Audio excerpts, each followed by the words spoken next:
चक्षुरुन्मीलितं तस्मै श्रीगुरुवे नमः। श्रीचैतन्यमनोभीष्टं स्थापितं येन भूतले स्वयं रूप कदा मह्यं ददाति स्वपदान्तिकं। नमो विष्णुपादाय कृष्णप्रेष्ठाय भूतले श्रीमते भक्तिवेदान्त स्वामिनिति नामिने।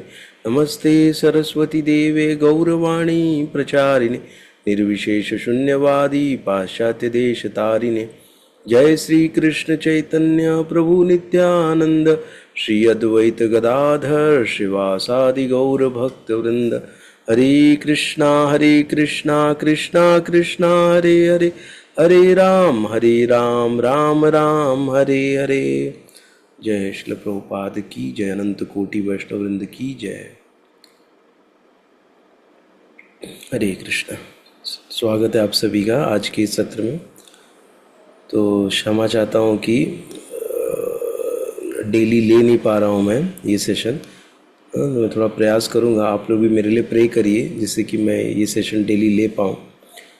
अभी थोड़ा बुक डिस्ट्रीब्यूशन भी चल रहा है तो थोड़ी हम वहाँ पर भी फोकस कर रहे हैं कि ज़्यादा से ज़्यादा भगवत गीता सभी के घर में पहुँचे। हर हर गीता घर घर गीता ना, इस स्लोगन पे काम कर रहे हैं अभी, पूरा फोकस इसी पे हाँ है। तो आप स्लोगन अच्छा है। इसीलिए इस स्लोगन को थोड़ा और आप लोग भी प्रचार करिए। सबके घर में गीता होनी चाहिए ना। तो इसी के लिए मैं भी थोड़ा कार्य कर रहा हूँ, तो इसलिए थोड़ा समय निकालने में थोड़ा टाइम मैनेजमेंट में थोड़ा इशू आ रहा है, लेकिन प्रयास करेंगे। ठीक है, तो आज हम लोग अभी सीधा चलते हैं अपने आज के जो हम लोग श्लोका पढ़ने वाले हैं उसके ऊपर हम लोग थोड़ा चर्चा करते हैं आज। ठीक है,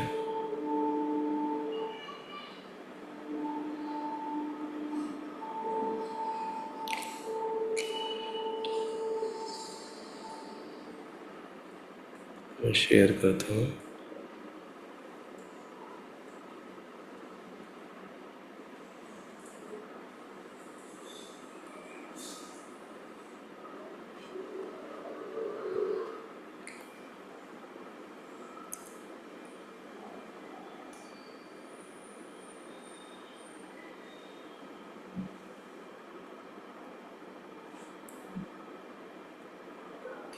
ठीक है, तो हमने पहले 2 श्लोका हमने पढ़े थे, जिसमें हमने देखा था कि जब कोई पुरुष समस्त भौतिक इच्छाओं को त्याग करके न तो इंद्रिय तृप्ति के लिए कार्य करता है और न सकाम कर्म में प्रवृत्त होता है तो वह योगारूढ़ कहलाता है ना। ना वो इंद्रिय तृप्ति में लगा है, ना किसी भौतिक इच्छाओं को न वो त्यागा है, और न ही इंद्रिय तृप्ति के लिए कार्य करता है और न सकाम कर्म में प्रवृत्त होता है। इसके बारे में देखे थे। और फिर है, मनुष्य को चाहिए कि अपने मन की सहायता से अपना उद्धार करे और अपने को नीचे न गिरने दे। यह मन बद्धजीव का मित्र भी है और शत्रु भी है ना। इसके ऊपर भी हमने बहुत अच्छे से चर्चा की ना। मन ही क्या है, हमारा मित्र भी है शत्रु भी है। तो ये हमारे ऊपर निर्भर करता है कि हम कैसे मन को यूज़ कर रहे हैं ना। मन को कैसे हम उसका यूज़ कर रहे हैं अपने लिए, अपने अपने मतलब आध्यात्मिक प्रगति के लिए। वो महत्वपूर्ण बात है। यदि हम लोग अपनी आध्यात्मिक उन्नति के लिए मन का उपयोग नहीं करेंगे तो मन कहाँ जाएगा? मन भौतिक इच्छाओं पे ना, वो तरह तरह के विषयों पे हमको लेके जाएगा और उससे क्या होगी? हमारी अधोगति हो जाएगी ना, हमारी उन्नति नहीं होगी ना। उन्नति का अर्थ क्या है? कोई बोलता है कि अरे मेरी उन्नति नहीं हो रही है ना। तो उन्नति का यहाँ पर 2 अर्थ होता है। पहला अर्थ है कि या एक उन्नति है जो कि जैसे मैं जहाँ जॉब कर रहा हूँ वहाँ पे मेरा प्रमोशन होना ना। या अभी जैसे कोई पति पत्नी नव विवाहिता है तो धीरे से वो लोग 1 साल बाद ना पेरेंट्स बन जाएंगे, तो उनकी क्या होगी? उन्नति हो गई, भौतिक उन्नति। कोई 1 BHK में रह रहा है, वो उसकी उन्नति होगी और 2 BHK में चला जाएगा, कोई 3 BHK में चला जाएगा। तो ये क्या बोलती है? इसको बोलते हैं भौतिक उन्नति ना।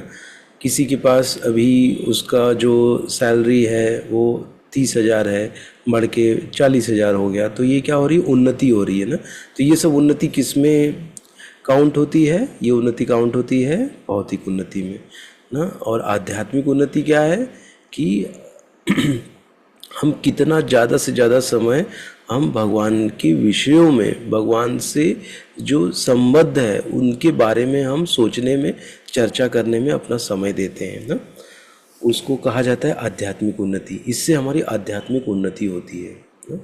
हम लोग हमेशा भगवान के कार्यों के बारे में, भगवान के भक्तों के बारे में ना, भगवान को प्रसन्न करने के बारे में हम जब सोचने लग जाते हैं, तब उससे हमारी आध्यात्मिक उन्नति होने लगती है। ऐसे ही ये बुक डिस्ट्रीब्यूशन है ना। बुक डिस्ट्रीब्यूशन में हम क्या करते हैं, गीता का वितरण करते हैं।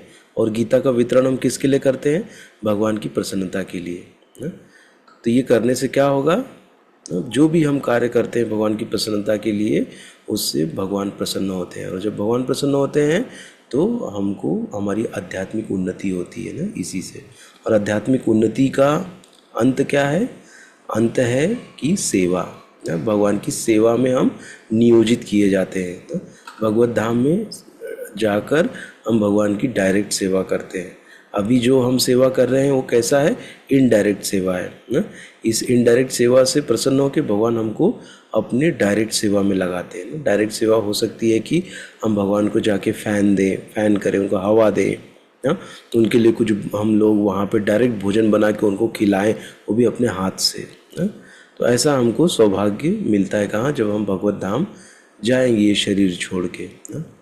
कैसे, तो ये क्या है, यही आध्यात्मिक उन्नति है। और हमारे जीवन का जो ध्येय है, जो लक्ष्य है, वो भी यही है कि हम इस जगत से निकल के ना, इस भौतिक जगत को छोड़ के आध्यात्मिक जगत में जाएं। ये हमारे जीवन का उद्देश्य है, ठीक है। तो ये ही उन्नति, और तो ये समझना जरूरी है, क्योंकि हमको हर चीज़ आध्यात्मिक धरातल पर होके समझनी चाहिए। हम लोग हर चीज़ कैसे हमने सीखा है, क्योंकि हम लोग ज़्यादा इस भौतिक जगत में रहे हैं और भौतिक लोगों के साथ हमारा संपर्क ज़्यादा रहा है। तो हम हर चीज़ों को कैसे मापते हैं, हम हर चीज़ को मापते हैं ना भौतिकता की दृष्टिकोण से ना, चूँकि हमको मापना कैसे चाहिए, आध्यात्मिक दृष्टिकोण से। तो हम अभी चलते हैं आगे। आज का जो श्लोक है,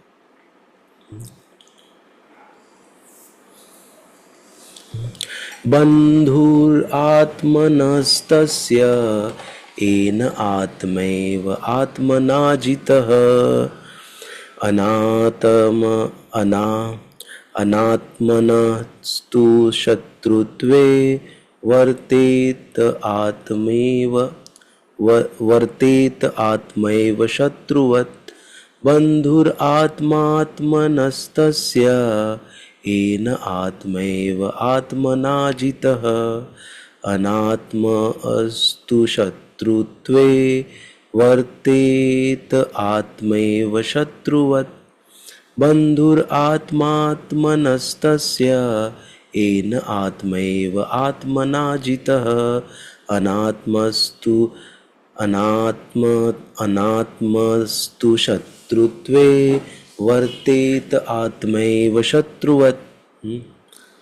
बंधु, मित्र, आत्मा, मन, आत्मनः जीव का, तस्य उसका, येन जिससे, आत्मा मन, एव निश्चय ही, आत्मना जीवात्मा के द्वारा, जीतः विजित, अनात्मनः जो मन को वश में नहीं कर पाया उसका, तू लेकिन, शत्रुत्वे शत्रुता के कारण, वर्तते बना रहता है, आत्मा एव वही मन, शत्रुवत् शत्रु की भांति ना। तो और आगे उसके बारे में बताया, जो हमने पहला श्लोक पढ़ा कि मन क्या है, हमारा मित्र भी है, हमारा शत्रु भी है। तो उसके बारे में और यहाँ पे बता रहे हैं कि कैसे हमारा मित्र और शत्रु है ना। जिसने मन को जीत लिया है उसके लिए मन सर्वश्रेष्ठ मित्र है, किंतु जो ऐसा नहीं कर पाया उसके लिए मन सबसे बड़ा शत्रु बना रहेगा ना। मतलब क्या, शत्रु का मतलब क्या, मन हमको क्या करेगा, हमको अधोगति की तरफ ले बोलेगा, ये बुरा कार्य करो, चलो थोड़ा सिगरेट पी लो, थोड़ा शराब पी लो ना, चलो ऐसा, मतलब हर बुरे कर्म में हमको वो खींच के लेके जाएगा पहले। लेकिन जब हमारे पास बुद्धि होगी, जब हमको पता होगा भैया ये गलत है मेरे लिए, तब हम क्या करेंगे, मन को वहाँ से विड्रॉ करेंगे, मन को खींच के निकालेंगे वहाँ से, और मन को कहाँ लगाएंगे, सही जगह पे लगाएंगे। ये कार्य तुमको करना है ना? ऐसे तो ये कौन किसके लिए संभव है, जिसके लिए मन उसका मित्र है ना। और मित्र मन कैसे बनेगा, जब हम लोग जो मन को चाहिए वो ना करें ना, मन को बुद्धि से मन को हैंडल करें।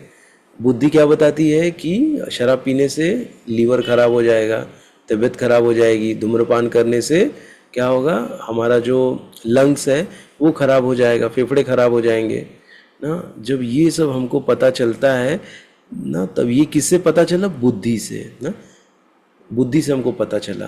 करेक्ट। तो बुद्धि से फिर क्या होगा, मन को वहाँ से हम निकालेंगे और मन को सही जगह पे लगाएंगे भगवान का प्रसाद खाने के लिए। वैसे पढ़ते हैं। तात्पर्य, अष्टांग योग के अभ्यास का प्रयोजन मन को वश में करना है, जिससे मान, ये एक्चुअली क्या है ना, ये जो छठवां चैप्टर है ना, पूरा मन के ऊपर ही है ना, वही है, इसीलिए मन मन बहुत आने वाला है ना। जिस हाँ, अष्टांग योग के अभ्यास का प्रयोजन मन को वश में करना है, जिससे मानवीय लक्ष्य प्राप्त करने में वह मित्र बना रहे। मन को वश में किए बिना योगाभ्यास करना मात्र समय को नष्ट करना है। जो अपने मन को वश में नहीं कर सकता, वह सतत अपने परम शत्रु के साथ निवास करता है, और इस तरह उसका जीवन तथा लक्ष्य दोनों ही नष्ट हो जाते हैं। देखो कितना बड़ा बात बोले ना, कि हमको बाहर के शत्रु की जरूरत नहीं है, हमारा मन ही हमारा शत्रु बन के बैठा है ना। यदि हम उसको सही से उसको नहीं, अगर हम यूज़ कर पा रहे मन को, तो मन क्या है, हमारा परम शत्रु है, बन के बैठा है। और क्या करेगा वो, हमारा जीवन भी नष्ट कर देगा और हमारा लक्ष्य भी नष्ट हो जाएगा ना। लक्ष्य क्या है, भगवत प्राप्ति ना, और उसी के लिए हमको ये जीवन मिला है, तो हमारा जीवन भी नष्ट हो जाएगा, भगवत प्राप्ति भी चला गया, वापस से एक और जीवन। जीव की स्वाभाविक स्थिति यह है कि वह अपने स्वामी की आज्ञा का पालन करे। अतः जब तक मन अविजित शत्रु बना रहता है, तब तक मनुष्य को काम, क्रोध, लोभ, मोह आदि की आज्ञाओं का पालन करना होता है। किंतु जब मन पर विजय प्राप्त हो जाती है, तो मनुष्य इच्छा अनुसार उस भगवान की आज्ञा का पालन करता है, जो सबों के हृदय में परमात्मा स्वरूप स्थित है। वास्तविक योगाभ्यास हृदय के भीतर परमात्मा से भेंट करना है। ना, वास्तविक क्या है, वास्तविक योगाभ्यास हृदय के भीतर परमात्मा से भेंट करना है तथा उनकी आज्ञा का पालन करना है। जो व्यक्ति साक्षात कृष्ण भावनामृत स्वीकार करता है, वह भगवान की आज्ञा के प्रति स्वतः समर्पित हो जाता है ना। जो कृष्ण भावनामृत ना, मतलब कृष्ण की भावना में रहना।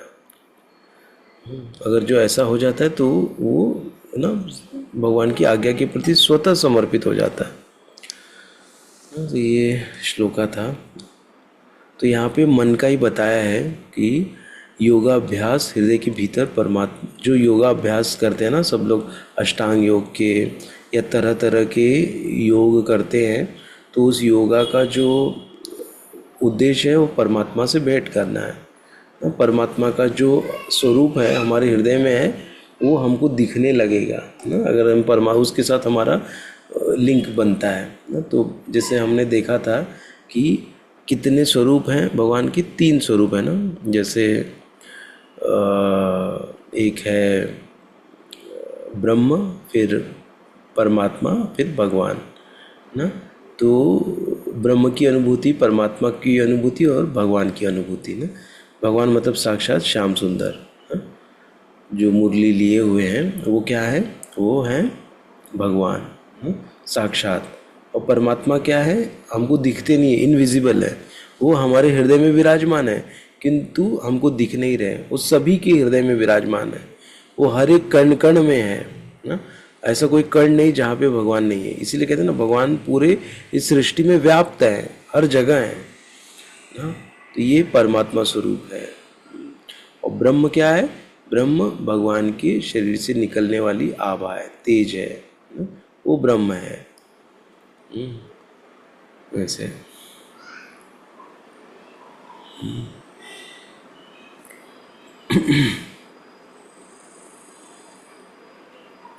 अभी हम लोग आगे का श्लोक देखते हैं।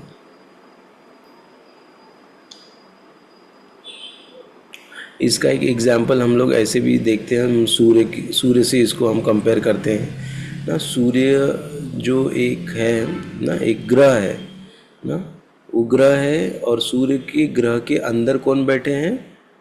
साक्षात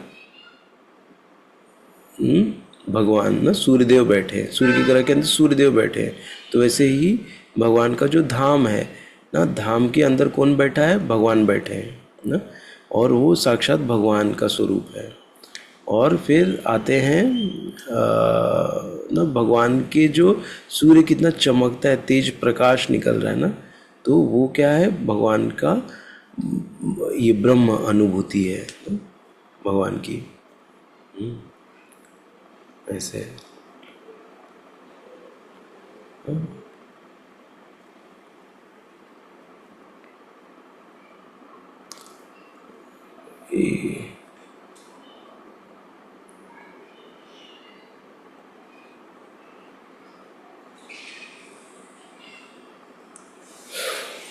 भी बहुत अच्छा श्लोक है। 7वां श्लोक पे चलते हैं हम लोग। जितात्मनः प्रशान्तस्य परमात्मा समाहितः शीतोष्ण सुख दुःखेषु तथा मन अपमानयोः।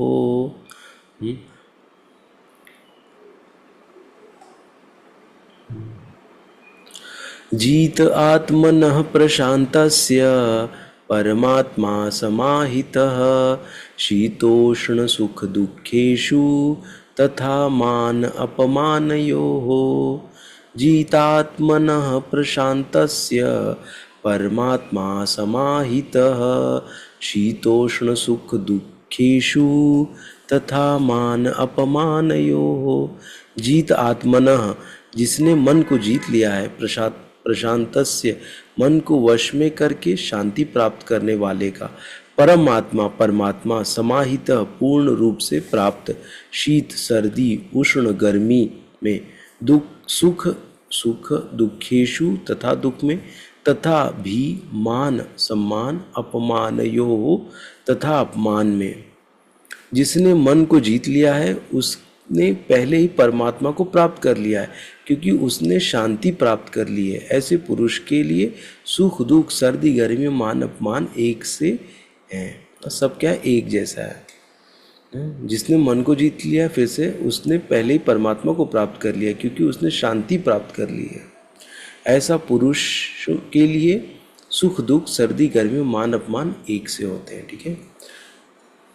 तात्पर्य, वस्तुतः प्रत्येक जीव उस भगवान की आज्ञा का पालन करने के निमित्त आया है जो जन जन के हृदयों में परमात्मा रूप में स्थित है। जब मन बहिरंगा माया द्वारा विपत कर दिया जाता है तब मनुष्य भौतिक कार्यकलापों में उलझ जाता है। अतः जो ही मन किसी योग पद्धति द्वारा वश में आ जाता है त्यों ही मनुष्य को लक्ष्य पर पहुंचा हुआ मान लिया जाना चाहिए। मनुष्य को भगवत आज्ञा का पालन करना चाहिए। जब मनुष्य का मन परा प्रकृति में स्थिर हो जाता है तो जीवात्मा के समक्ष भगवत आज्ञा पालन करने के अतिरिक्त कोई विकल्प नहीं रह जाता। मन को किसी न किसी उच्च आदेश को मानकर उनका पालन करना होता है। मन को वश में करने से स्वतः ही परमात्मा के आदेश का पालन होता है। चूँकि कृष्ण भावना भवित होते ही यह दिव्य स्थिति प्राप्त हो जाती है। अतः भगवत भक्त संसार के द्वंद्वों तथा सुख दुख सर्दी गर्मी आदि से अप्रभावित रहता है। यह अवस्था व्यवहारिक समाधि या परमात्मा में तल्लीनता है। तो यहाँ पे बताया है कि ना, पहले तो हम लोग ये वाला पढ़ते हैं कि जब मन बहिरंगा माया द्वारा विपत कर दिया जाता है तब मनुष्य भौतिक कार्यकलाप में उलझ जाता है ना। जब हम लोग बहिरंगा मतलब माया देवी ना, माया का प्रभाव से क्या होता है कि हम लोगों को जो चीज़ झूठी है वो हमको सही लगने लग जाती है ना। जैसे हमारा ये जो शरीर है ना, ये क्या है, ये नश्वर है ना, लेकिन हमको क्या लगता है ना, सब लोग मर रहे हैं फिर भी हमको लगता है अरे हम अभी नहीं मरेंगे ऐसा तो ये कौन हमको इसका विश्वास दिलवा रहा है? हमको इसका विश्वास हमको दिलवा रहा है हमारा मन ना। हमारा मन हमको ये विश्वास दिला रहा है कि ऐसा कुछ नहीं है ना। हम अभी भी जीवित रहेंगे, हम 100 साल तक जीवित रहेंगे ना ऐसे। तो ये मन और किसकी वजह से हो रहा है? ये बहिरंगा शक्ति की वजह से ना? माया की शक्ति की वजह से ऐसा होता है। और हम क्या करते हैं? माया की इसकी वजह से हम लोग पूरे मतलब बहुत ही कार्यकलापों में उलझ जाते हैं ना। एक के बाद एक, ये एक प्रॉब्लम सॉल्व किए, दूसरा तीसरा चौथा प्रॉब्लम खड़ा कर दिए, फिर उसको सॉल्व करो और प्रॉब्लम ना। तो इससे क्या होगा? हम लोग माया के द्वारा प्रभावित होते हैं और उसी के अंदर हम लोग भौतिक जगत में घूमते रहते हैं ना। Death birth birth birth death होते रहता है, जन्म मृत्यु का चक्र चलते रहता है ना। लेकिन जैसे ही हम लोग मन को कहाँ लगाते हैं? भगवान की इसमें लगाते हैं ना, तब क्या हो जाता है कि उसको मतलब ऐसा समझना चाहिए कि जब भगवान में मन लग गया ना, जो व्यक्ति कृष्ण भावना भवित हो गया ना, तो उसको ऐसा समझ लेना चाहिए कि वो योग पद्धति में पूर्णतया निपुण है वो ने? और अपने लक्ष्य को पा लिया है उसने, ऐसा समझना चाहिए। ऐसा इसमें बता रहे हैं श्लोक में, प्रभुपाद जी ने अपने तात्पर्य में दिया है। और मनुष्य को भगवत आज्ञा का पालन करना चाहिए। भगवत आज्ञा क्या है? ये भगवत गीता। ये भगवत गीता क्या है? साक्षात भगवान का आदेश है ना। भगवान का आदेश का हमको पालन करना चाहिए। विकल्प नहीं है, नहीं रह जाता। मन को किसी न किसी उच्च आदेश को मानकर उनका पालन करना होता है ना। जैसे एक श्लोक आता है ना, माया कैसे देवी रस गुणमयी मम माया दुरत्या मामेव ये प्रपद्यन्ते माया मेताम तरंती ते ना। भगवान क्या कहते हैं कि जो मेरी माया है ना, देवी रस गुणमयी मम माया दुरत्या, मेरी माया बहुत ही दुरत्या एकदम खराब है ना। लेकिन मम माया दुरत्या ना, मामेव ये प्रपद्यन्ते, जो लेकिन मेरी शरण में आता है तो इस माया को पार कर जाता है ना। तो उसके ऊपर माया का कोई प्रभाव नहीं पड़ता, ऐसे भगवान बोलते हैं ना। माया को पार कर पाना बड़ा दुष्कर है ना।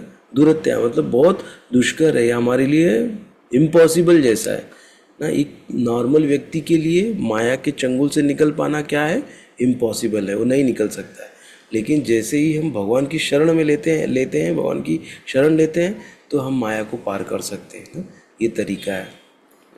तो शरण हम भगवान की कैसे लेते हैं? भगवान की सेवा करके ना, डिफरेंट सेवा करके ना, भगवान के नामों का जप करके, भगवान का जो भगवान को भोग लगाते हैं ऐसा प्रसाद पाके ना, और भगवान को फूल और पानी ये सब जब हम अर्पण करते हैं, तब भगवान क्या होते हैं? भगवान प्रसन्न होते हैं। ऐसा है। तो इसीलिए हमको क्या करना चाहिए कि कृष्ण भावना भवित बनना चाहिए। उससे क्या होगा कि जो भगवत इस संसार में द्वंद्व है ना, सुख दुख सर्दी गर्मी ना, इस श्लोक में आया था ना कि जितात्मनः प्रशांतस्य परमात्मा समाहितः शीतोष्ण सुख दुखदाः। एक क्या है? शीत और उष्ण और सुख और दुखेषु तथा मान अपमानयोः ना, मान भी और अपमान भी। तो उसके लिए क्या है? सुख दुख सर्दी गर्मी मान अपमान सब एक जैसा है। कोई उसका अपमान कर दिया तो उसका ऐसा नहीं, उसका ईगो हर्ट हो जाता है।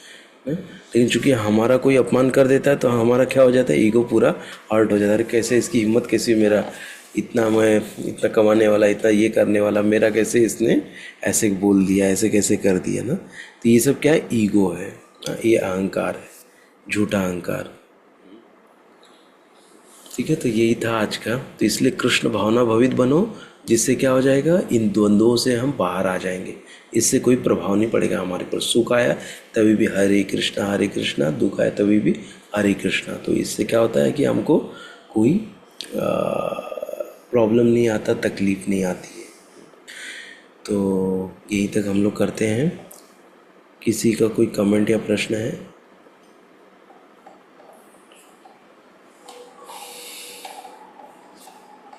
ठीक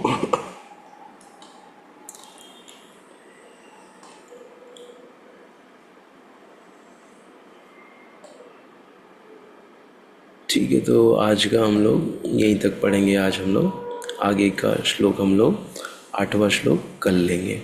ठीक है, तो बहुत बहुत धन्यवाद आप सभी का ज्वाइन करने के लिए। हम लोग प्रयास करेंगे कि इसको कंटिन्यू रख पाएँ। आप लोग भी प्रे करिए मेरे लिए कि मैं इसको कंटिन्यू कर पाऊँ और मतलब रेगुलर कर पाऊँ। तो बहुत बहुत धन्यवाद। जय ग्रंथराज श्रीमद् भगवद गीता की जय, श्री प्रभुपाद की जय। हरे कृष्णा। प्रणाम सभी को। हरे कृष्ण।